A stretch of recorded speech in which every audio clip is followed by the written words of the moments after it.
Hi friends, எல்லாரும் எப்படி இருக்கீங்க? இன்னைக்கு காலையிலே சோஷியல் மீடியா ஓப்பன் பண்ணோடனே ஒரு ஃப்ளாஷ் நியூஸ் பயங்கர வைரலாக போயிட்டு இருந்துச்சு. அதாவது இதுவரைக்கும் தளபதி விஜய் அவர்கள் எந்த ஒரு ஊடகத்தையும் சந்திச்சு பேட்டி கொடுக்கல. அதாவது அவர் அரசியலுக்கு வந்ததுக்கப்புறம். ஸோ இப்போ திடீர்னு NTTV அப்படிங்கிற ஆங்கில ஊடகத்துக்கு விஜய் அவர்கள் பேட்டி கொடுத்துருக்காரு அப்படின்ட்டு தான் ஊடகம் அதை வெளியே பரப்பிட்டுருக்காங்க. அதில் வந்து விஜய் அவர்கள் கூட எடுத்த அந்த ஃபோட்டோ வச்சு அவர்கிட்ட நாங்கள் இந்த மாதிரி கொஸ்டின்லாம் கேட்டால் அதுக்கு இப்படிலாம் ஆன்சர் பண்ணான்னு சொல்லி அதை வெளியிடான்னு தவிர வீடியோவாக வெளியிடல. வீடியோ காலில் விஜய் கூட ஒன் உட்காந்து பேசி அந்த வீடியோ காலில் வெளியே வரல. ஓகேவா?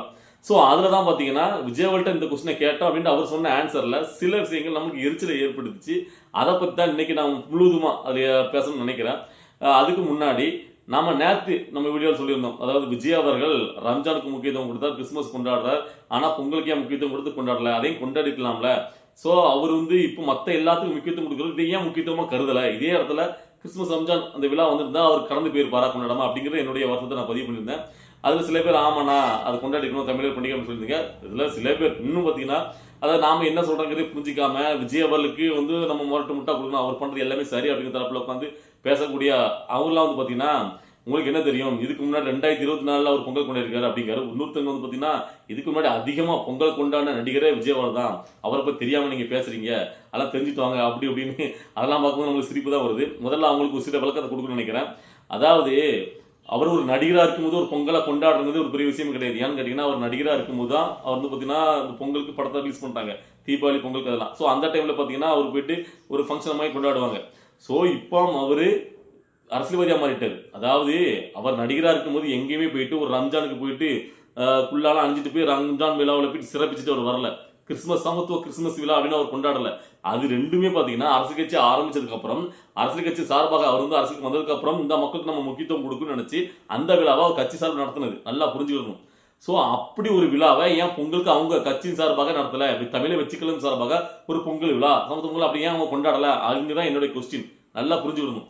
ஸோ 2024 அவர் போய் கொண்டாடினா இன்னொருத்தர் நடத்த கீர்த்தி சுரேஷ் அவங்க ஏதாவது புதுசாக கல்யாணம் புதுசில் ஒரு பொங்கல் வைக்கணும், அதில் போய் இவர் கலந்துக்கிட்டார். ஓகேவா? அதாவது நான் சொல்ல வேண்டியதை நல்லா புரிஞ்சுக்கிடணும். தனி மனிதராக அவர் வந்து பார்த்தீங்கன்னா இதுக்கு முன்னாடி அவர் படம் ரிலீஸ் ஆகிற டைம்ல விழா நடத்துறதுங்கிறத விட ஒரு அரசியல் கட்சி இயக்கம் மாற்றதுக்கப்புறம் தன்னுடைய கட்சியின் சார்பாக நம்ம எல்லா மக்களும் சமம் மட்டும் நினைச்சு ஒரு விழாவை முன்னெடுத்தும் கட்சி சார்பாக நடத்துறது தான் நமக்கு கொஸ்டினாக கேட்டுருக்கோம். நல்லா புரிஞ்சுக்கிட்டு பதில் பேசணும். ஏதோ உங்களுக்கு மட்டும்தான் அறிவு இருக்காம. அதாவது விஜய் அவர் எனக்கு ஒன்று எதிரி கிடையாது. விஜய் அவர்கள் ஆரம்பத்தில் அவருக்கு முழுவதுமாக சப்போர்ட் பண்ணி மற்றவங்க எல்லாத்தையும் விமர்சித்து சண்டை போட்டு நம்ம வீடியோ போட்டிருக்கோம். ஸோ ஏதாவது இன்னைக்கு நம்ம கேள்வி கேட்கறதுனால கேள்வி கேட்கணும். இங்கே வந்து தவறாக ஒரு இது, அதாவது ஒரு குறிப்பிட்ட ஒரு மக்களுக்கான ஒரு நீதியை பெற்று தருவது மட்டும் தான் இங்கே சமூக நீதி அப்படிங்கிறது நீதியாக இருக்கக்கூடாது, எல்லா மக்களுக்குமான நீதியாக இருக்கணும். ஸோ அதான் நான் இந்த இடத்துல வலியுறுத்த நினைக்கிறேன். சரி, ஓகே, விட்டு கொடுத்து தான் இருப்பாங்க. ஸோ அதை பற்றி நம்ம கவலைப்படாது. நாம் நினைக்கிறத பேசணும், உண்மையை பேசணும். ஓகேவா? சரி, ஓகே, இப்போ நம்ம டாபிக்கில் போகலாம். அதாவது NTTVயில் விஜய் அவர்கள் கொடுத்த அந்த பேட்டியை பற்றி NTTV சொல்லியிருக்காங்கல்ல, நாங்கள் எந்தெந்த கொஸ்டின் கேட்டோம். அதில் வந்து பார்த்தீங்கன்னா முதலாவது, அதாவது இந்த கரூர் சம்பவம் நடந்தப்போ நீங்கள் ஏன் ரொம்ப மௌனம் காத்தீங்க, அதாவது உங்கள்கிட்ட இருந்து பதில் வர்றதுக்கே பார்த்தீங்கன்னா ரொம்ப தாமதம் வச்சு ஏன் அப்படி கேட்டிருக்காங்க. அதுக்கு அவர் என்ன சொல்லியிருக்காங்க கேட்டிங்கன்னா, அதாவது பார்த்தீங்கன்னா நான் முதல்ல இது எதிர்பார்க்கவே இல்லை, இப்படி ஒரு சம்பவம் நடைபெறும் கொஞ்சம் கூட ஏதாவது ஒரு அதிர்ச்சி ஆகிட்டு அதாவது மீண்டு வரதுக்கு எனக்கு காலதாமதம் ஆயிட்டு அப்படின்னு அவர் சொல்லியிருக்காரு. அதுக்கப்புறம் கேட்டிங்கன்னா சரி உங்களுடைய அரசியலில் நீங்கள் வந்து குறுகிய கால பயணமா இல்லை நீண்ட கால பயணமானு கேட்டிருக்கு. அவர் வந்து பார்த்தீங்கன்னா இது மிக மிக நீண்ட கால பயணம், சும்மா எடுத்தவங்க வந்து சொல்லணும் அப்படின்னு அந்த அரசியல் கட்சியை பேருக்கு ஆரம்பிச்சு வரல. என்னுடைய 33 ஆண்டுகள் அந்த சினிமா வாழ்க்கையை விட்டுட்டு முழுக்கதமான அரசியலுக்கு வந்திருக்கேன். இது என்னுடைய நீண்ட கால ப்ராசஸ் அப்படின்னு சொல்லியிருக்காரு. உண்மையிலே அது வந்து ரொம்ப ரொம்ப பாராட்டக்கூடியது. நம்ம அதை வந்து எல்லா இடத்துலையுமே விஜய் அவர்களை நம்ம பாடிட்டே இருக்கோம். ஏன்னா யாருமே அவ்வளோ சீக்கிரம் குயிட் பண்ணிட்டு முழு அரசியல் வர மாட்டாங்க, அது அவ்வளோ சுலபம் கிடையாது. ஸோ அதை நான் இப்பவும் அவரில் உறுதியாக இருக்காரு, அதை நம்ம பாடுறோம். அதுக்கப்புறம் வந்து பார்த்தீங்கன்னா அதாவது நீங்க வந்துட்டு எதுவுமே பார்த்தீங்கன்னா ரொம்ப விலாவரியா பேச முடியாது, ஷார்ட் அவுட் ஸ்வீட் ஒரு ஆன்சர் தான் நீங்க பதிவு கொடுப்பீங்களா அப்படின்ட்டு மக்கள் நினைக்கிறாங்க. இதை பத்தி நீங்க நினைக்கிறது இல்ல, நான் தேவைப்பட்ட இடத்துல நான் நீளமாக தான் நான் விவரமா சொல்லுவேன், இதுக்கு தேவையான இடத்துல நான் ஷார்ட்டா பதில் சொல்றேன் அப்படிங்கிற மாதிரி சொல்லியிருக்காரு. அதுக்கப்புறம் வந்து பாத்தீங்கன்னா அதாவது நீங்க வந்து கிங் மேக்கரா கிங்கா அப்படின்னு ஒரு கேள்வி கேட்டிருக்காங்க, முக்கியமான ஒரு கேள்வி. அதுல தான் அவர் இல்லை தெளிவா, நான் எங்க கிங் மேக்கரா வர போறேன், நான் கிங் தாங்க, நான் அரசியல் ஜெயிக்கிறதுக்காக தான் இந்த அரசியல் கட்சி ஆரம்பிச்சிருக்கேன், எனக்கு வர்ற கூட்டத்தை நீங்க பாத்தீங்கல்ல மக்கள் செல்வாக்க. ஸோ அப்படின்னு சொல்லி ஒரு தைரியமா ஸ்ட்ராங்கா, ஏன்னா இது இந்த கேள்வி சம்பந்தமா நிறைய விஷயங்களை பார்த்தீங்கன்னா ஊடகத்தில் பயங்கரமா விவாதிக்கப்பட்டுருந்துச்சு. ஏன்னா இவங்க பார்த்தீங்கன்னா தேர்தல் சமயத்தில் போட்டிடாமல் போயிடுவாரு, வேற யாராவது தேர்தல் நிற்க வைப்பாரு அப்படி இப்படிலாம். ஸோ அப்படிலாம் கிடையாது, நான் ஜெயிக்கிறதுக்காக தான் வந்திருக்கேன், தேர்தலில் நான் ஜெயிப்பேன், வெற்றி பெறுவேன், நான் கிங் தான் அப்படிங்கிறத தெளிவாக அடிச்சு நொறுக்கிருக்காரு. எல்லாருடைய அந்த இதை கதற விட்டுருக்காரு. ஸோ இதெல்லாம் எனக்கு ஓகே. இதுல கடைசியாக சொல்ல போற ஒரு விஷயம் தான் எனக்கு வந்து ஒரு எரிச்சலை ஏற்பட்டுச்சு. என்னன்னு கேட்டீங்கன்னா, அதாவது உங்களுக்கு இன்ஸ்பிரேஷன் ஆகக்கூடிய அரசியல்வாதிகள் யார் அப்படின்னு கேட்கும்போது எம்ஜிஆர், ஜெயலலிதா, கலைஞர், இப்படி எல்லாரையும் பார்த்தீங்கன்னா அவங்க தெரியல அண்ணாவே சொல்லிட்டாரு ஏற்கனவே. ஸோ இவங்க எல்லாரும் பார்த்தீங்கன்னா எனக்கு அரசியல் இன்ஸ்பிரேஷன், அவங்கள மாதிரி நான் வந்து அரசியல் பண்ணணும்னு நினைக்கிறேன் அப்படிங்கிற மாதிரி சொல்கிறது தான் பார்த்தீங்கன்னா நம்மளுக்கு பெரிய ஒரு எரிச்சல் ஏற்படுத்துது. ஏன்னு கேட்டிங்கன்னா இவர் மாற்றமாக நம்ம இவரை நினைக்கிறோம். விஜய் அவரில் ஒரு மாற்றமாக இவர் வந்து பார்த்தீங்கன்னா புதுசாக ஒரு அரசியல் பண்ணணும், இங்கே இருக்கிற காலங்காலமாக இருக்கிற திராவிட அரசியல்லாம் வேண்டாம் அப்படின்னு நம்ம எதுக்குறோம். விஜய் அவர்களும் இந்த திமுக வைத்து அரசியல் பண்ணுறதை நம்ம விரும்பணும், அதனால் சப்போர்ட் பண்ணிட்டு இருக்கோம். இந்த சமயத்தில் எனக்கு கலைஞர் பிடிக்கும் அப்படின்னா இதுக்கு முன்னாடி எம்ஜிஆரை பிடிக்கும் போதே, அதாவது எம்ஜிஆர் வந்து பார்த்தீங்கன்னா நான் கட்சியில் உள்ளவங்க முதல்ல அடுத்த எம்ஜிஆர் அப்படி ஸ்டார்ட் பண்ணும் போதே எனக்கு அது பிடிக்கல. ஏன்ப்பா அவர் அடுத்த எம்ஜிஆர்னா அவர் விஜயாவே இருக்கட்டும், அவர் விஜயாகவே கண்டிப்பாக பண்ணிட்டு இப்படி விஜய் மொத்தம் வந்தாப்பா அப்படின்னு தான் பேர் இருக்கணும், அடுத்தவங்க பேர் எடுத்து அதில் பெருமை கொள்ளாத என்ன இருக்குது அப்படின்னு நம்ம முதல்ல நான் ஆரம்பிச்சு விமர்சிருக்கேன், என்னுடைய வீடியோ பார்த்தவங்க தெரியும். அதுக்கப்புறம் விஜய் அவர் சைட்லேருந்தே எம்ஜிஆர் இந்த மதுரை மாட்டில் வச்சு எம்ஜிஆர் வழியில் நாங்கள் வந்து மீட்டெடுப்போம் அப்படி சொல்லும் போது அது வந்து பார்த்தீங்கன்னா எனக்கு வந்து கொஞ்சம் ஒரு தர்ம சங்கடம் தான் ஏற்படுச்சு. ஏன்னு கேட்டிங்கன்னா இதுக்கு முன்னாடி நம்மளுக்கு ஒரு பொதுவான கருத்து ஒன்று இருக்குது, விஜய் அவர்களே சொல்லியிருக்காரு. அதாவது கேட்டிங்கன்னா இன்னொருத்தருக்கு மாதிரி நம்ம வரணும், அமைய ஆசைப்படணும், அதுதான் அவங்களே இருக்காங்களே, நாமளாக வரணும், நாம வந்து ஒரு இதை புதுசாக ஒரு இதை கிரியேட் பண்ணணும் அப்படிங்கும் போது விஜய் அவர்கள் புதுசாக கிரியேட் பண்ணணும். அதை வந்துட்டு எல்லாரும், ஏன்னா இப்போ லேட்டஸ்ட்டாக வந்து மீட்டிங்கில் விஜய் அவர்கள் பேசும்போது அண்ணாவை எல்லாரும் மறந்துட்டாங்க, அவர் ஆரம்பிச்ச கட்சியை அவரை மறந்துட்டு, ஸோ இப்படி 2 கட்சிகளும் அண்ணாவை மறந்துட்டாங்க, ஆனால் நாம அண்ணாவை மறக்கக்கூடாது, அண்ணாவுடைய வழிகளை பின்பற்றி அவர்களுக்கு நடக்கணும், அண்ணாவை போச்சுட்டு அப்படின்னு பேசுறாரு. ஸோ அப்போ இதெல்லாம் வந்து பார்த்தீங்கன்னா நமக்கு எரிச்சல் தான் ஏற்படுது. திரும்ப இந்த அண்ணா, ஜெயலலிதா, எம்ஜிஆர், கலைஞர், இப்போ கடைசியில் கலைஞர் வந்தது மிக உச்சபட்சமாக நமக்கு ஒரு கோபத்தை ஏற்படுத்துது. இதெல்லாம் வந்து பார்த்தீங்கன்னா இதுக்கு முன்னாடியே, அதாவது எம்ஜிஆர் கட் அவுட் போட்டோ வைக்கிறதுக்கும் எம்ஜிஆர் கட் அவுட் வைக்கிற போதே வந்து எதிரிகள் பார்த்தீங்கன்னா இந்த எதாவது எடுத்தாலும் விமர்சனம் பண்ணுவாங்கல்ல, அந்த மாதிரி ஆட்கள்லாம் சாட்டை குறிப்பாக சொல்ல போனான் அவனா வந்து பார்த்தீங்கன்னா ரொம்ப நக்கலாக பேசியிருந்தான். இன்னும் பாருங்க அடுத்த இதில் பார்த்தீங்கன்னா கலைஞர் கட் அவுட்டையும் வச்சிருவாங்க, இவங்க அவர் ஒருத்தர் மிச்சம் வச்சிருக்காங்க, அவரையும் எடுத்து வச்சிருவாங்க அடுத்த ஒரு விழாவில் ஃபங்க்ஷனில் பாருங்க அப்படின்னு விமர்சனம் பண்ணிட்டு. இப்போ அப்படித்தான் ஆகி போச்சு. இப்போ அவங்க சொல்ற மாதிரி அப்போ இதில் எதுவுமே ஒரு கொள்கையோ ஒரு தெளிவோ ஒரு இதே இல்லாமல் சும்மா ஒரு அரசியலை பண்றாரோ, இவர் வந்து முதலமைச்சர் ஆகணும்னு மட்டும்தான், மற்றபடி எந்த ஒரு கொள்கை பிடிப்பும் இல்லாமல் எதுவும் இல்லாமல் எல்லாரையும் உள்ள தூக்கி போட்டுக்கிட்டு அப்போ என்ன மாதிரியான அரசியல் இதை நம்ம எப்படி எடுத்துக்க முடியும்? ஏன்னா இதுக்கு திரும்ப சொல்றேன் கேட்டீங்கன்னா இது சம்பந்தமாக ஒரு விஷயம் இருக்கு. நான் வந்து பார்த்தீங்கன்னா இது எரிச்சல் ஏற்படுத்துறதுக்கு காரணம், அதாவது இப்போ விஜய் அவர்கள் இப்படி எல்லாம் சொல்றதும் ஆதவர்ஜனா லேட்டஸ்டா பேசின அந்த ஸ்பீச் தான் காரணம். அதாவது லேட்டஸ்டா ஆதவர்ஜனா அவர்கள் தந்தி டிவியில் ஒரு அரங்கம், அதாவது அரட்டை அரங்கம், அதாவது பார்த்தீங்கன்னா மாணவர்கள் நேருக்கு நேராக கேள்வி கேட்கறது, அதுக்கு பயிர் சொல்றது. இதுக்கு முன்னாடி மற்ற அரசியல் தலைவர்கள் ஒருத்தராக கூட்டு வச்சு இதே மாதிரி நடத்திருக்காங்க. இந்த தடவை ஆதவர்ஜனா கூட்டு வச்சு அந்த ப்ரோக்ராம் நடத்துறாங்க. அதுல ஒரு தம்பி சரியா ஒரு கேள்வி கேட்கிறாரு, 2 கேள்வி. அதுக்கு எனக்கு தெரிஞ்சு இதுவரைக்கும் இப்படி ஒரு முக்கத்தனமான ஒரு பதிலை சொல்லி அதை ஜவ்வு மிட்டாய் மாதிரி இழுத்து எனக்கு அதுக்கு அடுத்தாப்புல அந்த நிகழ்ச்சியை பார்க்கவே தோணல. அந்த அளவுக்கு முக்கத்தை, அதாவது நான் வந்து எப்பவுமே பார்த்தீங்கன்னா திமுக உள்ள கல்னியப்பன், அதுக்கப்புறம் ஆராசா, இந்த மாதிரி ஆட்கள் தான் பார்த்தீங்கன்னா டைரக்டா ஏதாவது மக்கள் வந்து அட்டாக் பண்ற மாதிரி ஒரு கேள்வி கேட்டா பதில் சொல்ல திணறிக்கிட்டு சம்பந்தமே எல்லாம் முக்கத்தனமான ஒரு பதில் சொல்லி வாயடைப்பாங்க, அதுவே நமக்கு எரிச்சல் கொடுக்கும். ஆனா அதுவா பரவாயில்லப்பா அப்படிங்கிற அளவுக்கு தான் ஆதவர்ஜனா அந்த சொன்ன அந்த பதிலுக்கு வந்து பார்த்தீங்கன்னா நமக்கு எரிச்சல் ஆயிடுச்சு.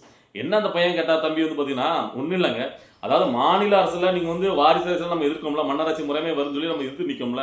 ஸோ இங்கேயாவது 3 தலைமுறையா அந்த அரசியல் வந்துட்டு இருக்கு, ஆனா காங்கிரஸ் கட்சி 4ஆம் தலைமுறையா அந்த இது போயிட்டு இருக்கு. ஸோ அப்போ வாரிசு அரசியல்ங்கிறது நீங்க மாநிலத்துக்குள்ள மட்டும் தான் பார்ப்பீங்களா, இந்திய அளவில் நீங்க பார்க்க மாட்டீங்களா, ஏன் அந்த கட்சியோட கூட்டணி வைக்க போறீங்க அப்படின்னு ஒரு கேள்வி கேட்கிறாரு. இதுக்கு டைரக்டா ஒரு பதில் சொல்ல முடியாம, சரி பதில் சொல்ல முடியல சோதப்பையும் இருக்குது, அதுக்கு எப்படி சமாளிச்சா பார்க்கணும். அதாவது பார்த்தீங்கன்னா நம்ம வந்து எப்படி எடுக்கிறதுனா, அதாவது வரலாற்றுல நம்ம வந்து பார்த்தீங்கன்னா அவருடைய மகன் அப்படிங்காண்டியது வந்து பார்த்தீங்கன்னா பதவி கொடுக்கறதையோ வர்றதையோ நம்ம தப்புன்னு சொல்லலை, ஆனால் பிறப்பின் அடிப்படையில் வர்றதை நம்ம தப்பு சொல்றோம். ஆனாலும் பார்த்தீங்கன்னா ஸ்டாலின் அவர்கள் பிறப்பின் அடிப்படையில் அவருக்கு முதல்வர் ஆகலை, அவருக்கு ஒரு ப்ராசஸ் இருந்து 40 ஆண்டு காலம் ஒரு ப்ராசஸ் இருந்துச்சு. ஸோ அதெல்லாம் பார்த்தீங்கன்னா இந்த பதவியெல்லாம் வச்சு அதுக்கப்புறம் அந்த பதவிக்கு வந்திருக்காரு, அதனால நம்ம அதையும் குறை சொல்லலை. ஸோ அங்கே எடுத்துக்கிட்டீங்கன்னா ராகுல் காந்தி, அப்போ ராகுல் காந்தி வந்து பிறப்பின் அடிப்படையில் சொல்லிக்கலாம் அந்த நடுவர் கேட்குறாங்க, இல்லை அவரையும் நம்ம சொல்ல முடியாது, அவருடைய அப்பா இருந்துட்டார் அதனால அவர் வாரன்னு சொல்லி எங்க இது வரைக்கும் குழப்பம் கடைசி வரைக்கும் அந்த பையன் கேட்டதுக்கு பதில் வரல டைரக்டா. அதாவது பார்த்தீங்கன்னா அதாவது இப்போ ரீசெண்டாக 4 வருஷமா இருக்கிற திமுக ஆட்சி தான் குறை, அதுக்கு முன்னாடி இருந்த ஆட்சியில் ஏதோ பொற்கால ஆட்சி மாதிரி அவர் வந்து பேசுறாரு. ஏன்னு கேட்டீங்கன்னா இதுக்கு முன்னாடி அவர் அங்கே தான் இருக்காரு, விஜய் அவர்களும் திமுக தானே சைக்கிள் போய் ஓட்டு போட்டிருக்காரு. ஸோ இதெல்லாம் காரணம் காட்டி இப்போ 4 ஆண்டுகளாக திமுக பண்ற அரசு தான் மொக்கையான அரசு, சவரான அரசியல் அப்படிங்கிற மாதிரியும், இதுக்கு முன்னாடி திமுக இருந்த அரசியல் எல்லாமே பார்த்தீங்கன்னா பொற்கால ஆட்சி, அவங்க எல்லாரும் பார்த்தீங்கன்னா புத்தர்கள் மாதிரி கொண்டாடுறாங்க. அதைத்தான் விஜய் அவரை பத்தி இன்ஸ்பிரேஷன் கலைஞர் சொல்றது. இதை என்னைக்கு சொல்லிக்கணும், முன்னாடியே பார்த்தீங்கன்னா இதெல்லாம் வெளியிட்டு இருக்கணும். இப்போ வந்து பார்த்தீங்கன்னா கலைஞர் பிடிக்கும், எம்ஜிஆர் பிடிக்கும், அண்ணா பிடிக்கும், எல்லாரும் தூக்கி வச்சா இது என்ன மாதிரி அரசியல் நீங்க முன்னெடுக்கீங்க? அதுவும் ஆதவர்ஜனா இவ்வளவுக்குள்ள குழப்பும் போது அவங்களுக்கு யாருக்குமே ஒரு புரிதலே இல்லை, ஒரு கொள்கை தெளிவே இல்லை. அதே மாதிரி அந்த பையன் இன்னொரு கொஸ்டின் வைக்கிறான், அதாவது கேட்டீங்கன்னா இங்க உள்ள எல்லா பிரச்சனையுமே 60 ஆண்டு காலமா காங்கிரஸ் மேல ஆட்சி பண்ணதான் காரணம், திரும்ப நீங்க அவங்க கூட கூட்டணி வைக்கும் போது என்ன ஒரு மாசத்துக்கு கொடுக்கும் அப்படின்னு கேள்வி கேட்கிறான், அதுக்கும் பதில் சொல்ல தெரியல. ஸோ போட்டு சவ்வு மிட்டாய் மாதிரி இழுன்னு இழுத்து அது வந்து பார்த்தீங்கன்னா ஒரு அதாவது ஒன்றுமே தெரியாதவங்களை கூட்டு வச்சு ஒரு ஒரு மீட்டிங் நடத்தினா எப்படி இருக்கும், அவங்களுக்கு பதிலே தெரியல, கேட்கறக்கூடிய நாங்கள் கரெக்டான கேள்வி பயிர் சொல்ல தெரியல. ஸோ அது வந்து இவ்வளோ கேவலமாக நான் வந்து பார்த்தீங்கன்னா ஒரு அரசியல் அரங்கத்தெல்லாம் நான் பார்த்தே கிடையாது, ஒரு மீட்டிங் இதெல்லாம் நான் பார்த்தே கிடையாது. ஸோ இதெல்லாம் பார்க்கும்போது அப்போ மற்றவங்க வைக்கிற மாதிரி உங்களுக்கு வந்து ஒரு கொள்கையில் ஒரு தெளிவில்லை, ஒரு வந்து அவங்களுக்கே முதல்ல நம்ம எதை நோக்கி பயணிக்கிறோங்க தெளிவாக அவங்களுக்கு ஒரு இலக்கே இல்லாத மாதிரி இருக்கு. சும்மா நம்ம வந்து பார்த்தீங்கன்னா அந்த கோட்டையை பிடிச்சிடணும், நம்ம முதலமைச்சர் நமக்கு ஒரு பதவியை வைக்கணும் அப்படிங்கிற மாதிரி தான் நமக்கு நோக்கமாக தான் இருக்கு. ஸோ அப்போ நீங்கள் மற்றவங்க விமர்சனம் பண்ணுறது சரிதானோ, இவங்ககிட்ட இனிமே பார்த்தீங்கன்னா தெளிவே இவங்ககிட்ட இல்லையே அப்படிங்கிறது தான் நமக்கு எழுது. நீங்கள் தயவு செஞ்சு ஆதவர்சனாக பேசினா அந்த நான் வேணா அந்த ஃபோட்டோகிராஃபர் பாருங்க தந்தி டிவியில் அந்த வினாவிடை அந்த நிகழ்ச்சியை நீங்கள் பாருங்கள், கேள்வி கேட்டு ஆன்சர் பண்ணுற அந்த நிகழ்ச்சியில் ஆதவர்ஜனாவுடைய ஆன்சரை நீங்கள் பார்த்தீங்கன்னா உங்களுக்கே புரியும் எந்த அளவுக்கு ஒரு புரிதலோட ஒரு தெளிவோட இருக்காங்க அப்படின்ட்டு. ஸோ என்னை பொறுத்த வரைக்கும் நாம இங்கே வந்து பார்த்தீங்கன்னா அந்த திராவிடத்தை ஆண்டு காலம் இருக்கக்கூடிய திராவிடத்தை அகச்சு தானே வரோம், அதுக்கான விஜய் நம்ம எதிர்பார்க்குறோம். விஜயோடைய அந்த வந்து புதுசாக ஒரு மாற்றம் கொடுப்பாரு அப்படின்ட்டு. ஸோ அப்படி இருக்கும்போது நீங்கள் புதுசாக ஒரு ஐடியாலஜியாக புதுசாக உங்களுக்கு ஒரு ஐடியாலஜி விஷயம் இருக்கணும். அதை விட்டுட்டு எம்ஜிஆர் பண்ண மாதிரி அரசியல் பண்ண போறேன், நான் ஜெயலலிதா பண்ண மாதிரி அரசியல் பண்ண போறேன், கலைஞர் பண்ண மாதிரி அரசியல் பண்ண போறேன் அண்ணா அப்படின்னா என்னையா இருக்கு, அதுக்கெல்லாம் அவங்க ஆல்ரெடி ஒரு கட்சி வச்சு நடத்திட்டு இருக்காங்களே. அப்புறம் திமுக உள்ள அப்புறம் எதோ நீங்க மாத்திரக்கு நீங்க அரசியலுக்கு வரீங்க, அந்த பேரை மாதிரி அதை தேவைக்கான பறிக்கிறதா நீங்க அரசியலுக்கு வரீங்களா அப்படின்னு கேள்வி எழுமே இல்லாதான். யோ அப்புறம் அவங்க கேட்கறாங்கல்ல, ஏன் கட்சி தலைவரை நீ வச்சுட்டு இருக்க அவங்க பண்ற அப்படி கேட்கும்போது கேவலமா தானே இருக்கு. அதுக்கு தான் அந்த கட்சிகளே இருக்கு அந்த அரசியல பண்றதுக்கு. அப்புறம் நீங்க என்ன அரசியல பண்ண வரீங்க? விஜயவர்கிட்ட டேட்டா என்ன, விஜயவர்ல என்ன மாதிரி அரசியல முன்னெடுத்து வராது, என்ன மாதிரி எண்ணட்டம் இருக்கு அவர்கிட்ட, ஏதாவது புதுசா இந்த மாற்றம் வரும் ஏதாவது ஒன்று இருக்கா, மாற்றங்கிறதுல ஒண்ணுமே இல்லையே. இதுக்கு என்ன பொறுத்திருக்கீங்க எனக்கு இதெல்லாம் பார்க்கும் போது எனக்கு வந்து பாத்தீங்கன்னா ஒரு தெளிவே இல்லாம விஜயவால பாத்தீங்கன்னா அதாவது ஏதாவது ஒன்று பண்ணணும் இருந்தா அதுக்கு உண்டான விஷயங்கிறது தெளிவா இருக்கணும்ல. எங்களுடைய நோக்கம் அந்த எதுவுமே இல்லாத மாதிரி தானே இருக்கு. நீங்க வைக்கிற வாரிசு அரசியலையும் உங்களால் தெளிவா இருக்க முடியல. ஏன்னா காங்கிரஸ் வந்து பாத்தீங்கன்னா காங்கிரஸ் வாரிசு அரசியல் அதுலயும் உங்களால் தெளிவா இருக்க முடியல. அப்புறம் வந்து பாத்தீங்கன்னா திமுகவை தொடர்ந்து திமுகவே வந்து பாத்தீங்கன்னா ஒரு ஆணித்தரமா திமுக எதிர்க்க உங்களால முடியல. ஏன்னு கேட்டீங்கன்னா இந்த 4 ஆண்டுகால அரசியல் தான் தவறா போயிட்டு இருக்கான். அதுக்கு முன்னாடி இருந்த திமுக எல்லாம் சரியா இருந்துச்சான். என்னது எனக்கு என்ன சொல்லன்னு தெரியல, மொக்கத்தனமா இருக்குல்ல. உண்மையா வந்து பாத்தீங்கன்னா நாம வந்து பாத்தீங்கன்னா தளபதி விஜயோடைய அரசியல ஆரம்பத்திலிருந்தே ஆதரிச்சிருந்தோம். ஏன் நம்ம ஆதரிச்சிட்டு இருக்கோம், அதாவது பாத்தீங்கன்னா எல்லாருமே சினிமால இருந்து வராது உடனே இங்க எல்லாருக்கும் பயம், இந்த திராவிட கட்சியில முழுமையா அகச்ச போறாரு, அவர் வந்து சினிமால இருந்து மிகப்பெரிய ஆளுமையா வரும்போது இவங்களுக்கு பயம் நடுக்கத்துல இருக்காங்க. சோ ஒரு அரசியல்ல வந்து சினிமால இருந்து வந்தா வரக்கூடாதா, என்ன சினிமாங்கிறது ஒரு தொழில் தான், ஏன் அவர் வந்து எதிர்க்கணும் அப்படிங்கிற நிலைப்பாடு நம்ம முழுமையா அவர் ஆதரிச்சிருந்தோம். ஆனா சினிமா மட்டுமே வச்சுக்கிட்டு ஒரு தெளிவே இல்லாம ஒரு இலக்கே இல்லாம ஒரு பயணிக்கிறாங்களோ. இப்ப இது எதை நோக்கி பயணிக்குது, இங்க ஆல்ரெடி திராவிட அரசியல் மாதிரி ஒரு அரசியல் பண்றதுக்கு நாமே விஜய் சப்போர்ட் பண்ணோம் அப்படிங்கிற எண்ணம் வருதா வருது இல்லையா? நல்லா நீங்க புரிஞ்சுக்கிட்டு பேசணும். இதுதான் என்னுடைய ஆதங்கம். இதுவும் தெளிவா பார்த்து புரியும். நாம வந்து சும்மா தட்டாலும் மத்தவங்க மாதிரி ஆரம்பத்தில் விஜய் ஆதரிக்கிற மாதிரி ஆதரிச்சுட்டு அதுக்கப்புறம் விஜய் எதிர்க்க அப்படிலாம் கிடையாது. சரியான ஒரு கேள்வியை தான் நம்ம முன்வைக்கிறோம். விஜயவர்கிட்ட என்ன ஒரு மாற்றம் எங்களுக்கு இருக்கு, நாங்க வந்து இதை முன்னெடுத்து போறதுக்கு, அதான் என்னோட ஒரு கேள்வி. சோ இதை வந்து பார்க்கறவங்களுக்கு தெரியும் மாற்றம் நம்ம எதிர்பார்த்து ஒரு சப்போர்ட் பண்ணிருக்கோம். ஆனா மாற்றமே இல்லாம எங்கேயோ திசை தெரியாம பயணிக்குதோ தமிழக வச்சுக்கிறதுடைய இந்த அரசியல் அப்படிங்கிறதா ஒரு கேள்வி நமக்கு ஏற்படுத்துது. ஸோ இன்னைக்கு பேசின இந்த வீடியோ பார்க்கும்போது உங்களுக்கு என்ன தோணுச்சு அப்படிங்கிறத உங்களுடைய உள்ளத்துல இருந்து உண்மையா உங்களுடைய பதில வைக்கணும். ஏன்னா நாம எல்லாரும் சேர்ந்தா ஒரு நல்ல ஒரு சமுதாயத்தை கட்டமைக்கணும். இனிமேல் வர்ற காலங்களையாவது பார்த்தீங்கன்னா ஒரு மக்களுக்கான ஒரு அரசியல் நல்ல ஒரு அரசியல் இருக்குன்னு நம்ம நினைக்கும் போது அது கரெக்டா இருக்குன்னு நினைக்கிறேன். நம்மளுக்கு பிடிச்சவருங்கிறது ஓகே தான். ஆனா அதுக்காக அவங்க வந்து சரியான ஒரு அரசியலை மேற்கொள்றதுக்கு நாமளாவது பார்த்தீங்கன்னா அது ஒரு தவறான பதில போதோ அப்படிங்கிறப்போ நம்ம சரியான போதையில எதுன்னு நம்ம சொல்ற இடத்துல நாம இருக்கோம். மக்கள் தானே முடிவு பண்ணணும், மக்களுக்கு தானே இந்த அரசாங்கம் எல்லாமே. ஸோ அப்போ அது தவறா பண்ண நம்ம அதை எல்லாரும் சேர்ந்து அதை நம்ம எடுத்து வைக்கணும். ஏன்னு கேட்டீங்கன்னா இங்கே சில பேர் இருக்காங்க விஜயவரில் சுத்திக்கிட்டே இருந்துகிட்டு அதாவது அவர் வந்து பார்த்தீங்கன்னா கூட்டணிக்கு போற மாதிரி இருந்தால் கூட்டணி இந்த கூட்டணி வருது பலமா இருக்கு அப்படின்னு சொல்லி பயங்கரமா பேசுறானுங்க. அதுக்கப்புறம் தனியானிக்கு போற மாதிரி ஒரு விஷயம் தான், ஆமா தனியானிக்கிறது தான் வெயிட்டு, இப்பவே பார்த்தீங்கன்னா 2 கோடி ஓட்டு ரெடி ஆயிட்டு அப்படி இப்படின்னு பயங்கரமா. அதாவது என்ன செய்யறாங்க கேட்டீங்கன்னா அவருக்கு துதிப்பாடிக்கிட்டே சுத்தி இருக்கிறவங்களாம் பயங்கரமா ஒரு பில்டப் கொடுக்குறாங்க. அது உண்மை கிடையாது. உண்மையில ரியாலிட்டி கள நிலவரம் என்னங்கிறத வெளிப்படுத்தி பேசும்போது தான் அவருக்கு தெரியும். ஸோ இப்போ சோசியல் மீடியா இருக்கு, எல்லா இடமும் பார்க்கலாம். ஆனா இங்க எதிராக பேசுறவங்கன்னா உடனே விஜய்க்கு எதிரானவங்க மாற்று அப்படி சொல்லி ஒதுக்கிடுறாங்க. அப்படி கிடையாது. கள நிலவரத்துல நம்ம எல்லாத்தையும் பார்க்கணும். என்னென்ன சொல்றாங்க எதிரிகளா இருக்க பட்சத்துல அவன் சொல்ற எல்லாத்தையும் நம்ம எடுக்கணும். அவன் நம்மளை விமர்சிக்கிறதுக்காக தான் எல்லாத்தையும் சொல்லுவான். ஆனா அவன் சொல்லக்கூடிய சில விஷயங்களை வந்து உண்மையான பயன் இருக்கும், மக்களோட எண்ணங்கள் என்னங்கிறத பிரதிபலிக்கிற மாதிரி இருக்கும். ஸோ புரிஞ்சு நடக்கணும் அப்படிங்கிறது என்னுடைய கருத்து. இந்த சுத்தி கூடி உட்காந்து ஜாலரா அடிக்கிற கூட்டத்தை நம்பாதீங்க. நான் திரும்ப சொல்ல நினைக்கிறேன். ஏன்னா கள நிலவரம் என்னங்கிறது வேற. விஜய் அவர்களை பொறுத்த வரைக்கும் நான் என்ன சொல்றேன்னு கேட்டீங்கன்னா கடைசி ஒரு பாயிண்ட் சொல்றேன். அதாவது தோனியாவே இருந்தாலும் அடிச்சாதான் ரன்னு, விஜயாவே இருந்தாலும் களத்துல மக்களுக்காக நேரடியாக போனா மட்டும் தான் அவரால் வெற்றி வாய்ப்பு செல்ல முடியும். அதாவது இன்னும் பாத்தீங்கன்னா நிறைய மாவட்டங்களுக்கு விஜய் அவர் போகல. இன்னும் இருக்கிற 1-2 மாதத்துல எப்படி அவர் கையில போறாருன்னு மிகப்பெரிய ட்விஸ்ட். அப்படி போய் மக்களை சந்திச்சா மட்டும்தான் விஜயவர் நினைச்ச அந்த வாக்கு வங்கியை பெற முடியும். அப்படி இல்லாம அவரு பார்த்தீங்கன்னா மாதத்துல ஒரு தடவை ஒரு மீட்டிங்கே போட்டுட்டு அவன் கட்சிக்காரங்களை எல்லா தொகுதிக்கும் அனுப்பிவிட்டு வேலை செஞ்சாலும் விஜயவர் ஜெயிக்க முடியாது. இது நிதர்சனமான உண்மை. இது நிறைய பேருக்கு வலிச்சாலும் அதுதான் உண்மை. ஸோ இதை நிதர்சனம் நினைக்கிறேன். ஸோ நாளைக்கு நம்ம வேற ஒரு காணொலியில் நம்ம பேசலாம். இன்னைக்கு உங்களுக்கு என்ன தோணுதோ உங்களுடைய கருத்துக்களை கமெண்ட்ல பதிவு பண்ணுங்க. ஓகேவா? பாய்.